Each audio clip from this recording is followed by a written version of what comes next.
Hey guys welcome to my channel. तो मु शिल्पा आपण मानक वेलकम करछि मो चैनल को। तो 1.5 मास पर म आपण मानक सहित किछि मिनी ब्लॉग करके शेयर करूछि। तो मझे शॉर्ट्स वीडियो वगैरह पकाउथली। तो आज हला अक्षय तृतीया अनेक अनेक शुभेच्छा आपण मानक। तो आज मु भाबली कि आपण मानक सहित मिनी ब्लॉग करके शेयर करबी।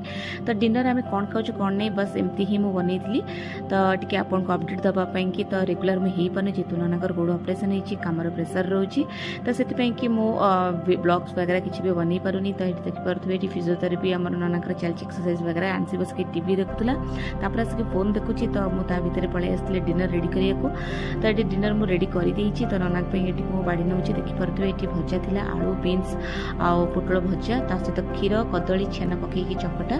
तो एटा खाली नानक पई कि थिला। तो आमे खीर एमति रात रे खाली पी कि सो एमति कदली छेना हमर पडिबनी। सो हमको पसंद नै माजियन को। तो एठी नानकर रोटी तो ए थिला हमर डिनर। आई होप आपन को मिनी ब्लॉग टी भल लागतो। मो वीडियो को लाइक करंतु, शेयर करंतु। Bye bye.